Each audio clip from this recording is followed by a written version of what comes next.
Good morning. Today we're going to look at how to mix skin tones. Here's my colors. That's all the colors I have. And you probably have a lot of colors, so get your colors out. Clean your palette and get clean mixing water. And pick red, yellow, and blue. So just picking these at random. I want to keep track of these colors. So I'm putting these on a piece of clean paper. It's inexpensive paper, but it'll give me a good idea of how they look together. I'm checking the side of the tubes to see what the pigment is in each of the colors. Don't be surprised if you have several tubes with the same pigment.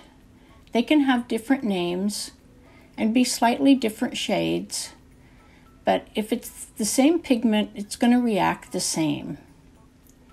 And you might need a magnifying glass to read the pigment numbers. They make them really tiny. So I take a good bit of red, just the tiniest bit of blue, and not quite as much yellow. To mix skin colors, you want to start with a reddish orange. And there's a lot of variety. When you're mixing 3 colors, you could do a whole page with mixes of just these 3 colors. But just to give you an idea, mostly red, some yellow, and a touch of blue.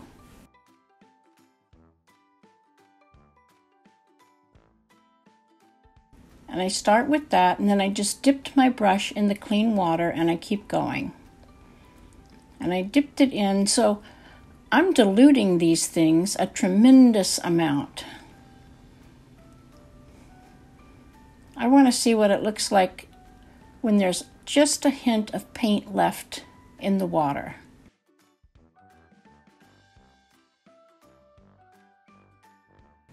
And then I just randomly pick 3 more colors that are red, yellow, and blue. This one is Cadmium Red, which is opaque, and Cobalt Blue, which can granulate. That means when it dries, it can leave a little splotchy pattern. So you may or may not like that. Once again, I'm making a reddish orange with my red and my yellow. This red is really strong, so I'm using all the yellow. And then a touch of the blue. If your mixture turns green, you've used too much yellow. You need more red. But I start with this, trying to get a good mix.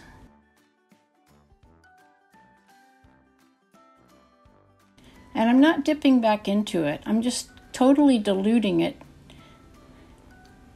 and then doing it again and again until I get it down to a super watery blend.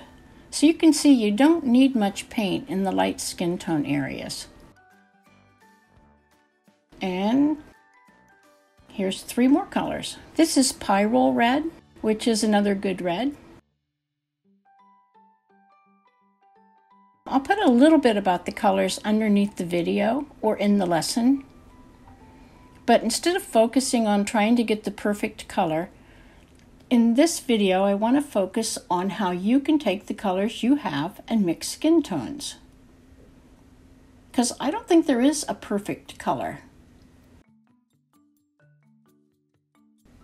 So, Pyrrole Red, Hansa Yellow, and Ultramarine Blue. This is a little darker blue.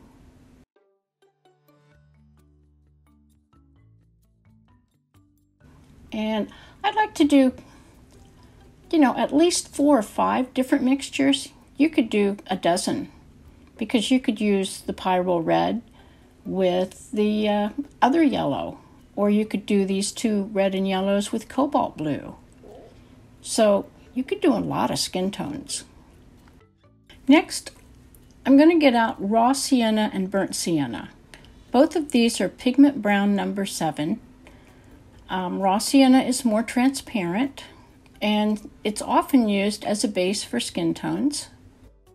Everybody thinks of brown that it needs to come out of a tube to be brown, but I think the best browns are things you mix yourself.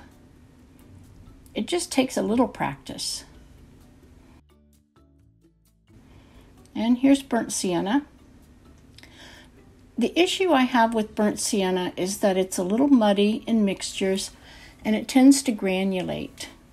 If you have a burnt sienna or transparent red oxide made with PR 101, pigment red 101, it's a very similar color, but it mixes much better.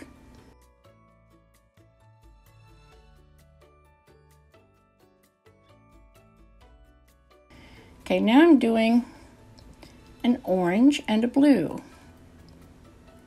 And I had to kind of squeak it in. I'm running out of room here. So I'm using this orange, transparent orange, and a little of the Ultramarine Blue. You say, well, that's not red, yellow, and blue. But orange is red and yellow, so it is red, yellow, and blue. So any color and its complement have a good shot at making some kind of a brown if you mix it right. And now for a bizarre combination, if I can get this open. This is Cobalt Teal, which makes beautiful light greens. And this is Pyrrole Red Light. And I know you're going to say, oh, that is awful. That's purple. That will never make a skin tone. But what the heck, give it a try. A lot of times unlikely combinations will make good skin tones. And that's why I recommend just trying all your paints. Get some inexpensive paper and don't plan on painting anything. Just sit down and do a whole bunch of color studies. Be sure you label them. It's better to label them with the pigment instead of the brand name. And when you get a page done, go get a cup of coffee or tea, let it dry, and then compare it to the figure you want to paint. And personally, the first 3, I think I could do this again and add more red. I think a little more red, and they might be a better skin tone. So you could get out another sheet of paper, try adding more red, take one you like, and see if you can hone it into the perfect skin tone. Now let's compare the bottom ones. The burnt sienna actually isn't bad when it's really watered down. But the one that I really like is this crazy Cobalt Teal and Pyrrole Red Light. So far as my skin in shadow, it does have a purpley cast. And I just think it matches really well. I didn't expect that. It's really hard to say what's going to make a great skin tone. So get your colors, grab some paper, take your time, play with it, make some sheets that you can keep for later. But if you save these, you can refer back to them. Not everyone has the same skin color. The main advantage to mixing your own skin tones is then you'll know which colors you can use to make them darker and lighter. You'll get a very professional look when you use a limited palette of 3 to 5 colors for your whole painting. And I hope all your skin tones turn out great. Happy painting!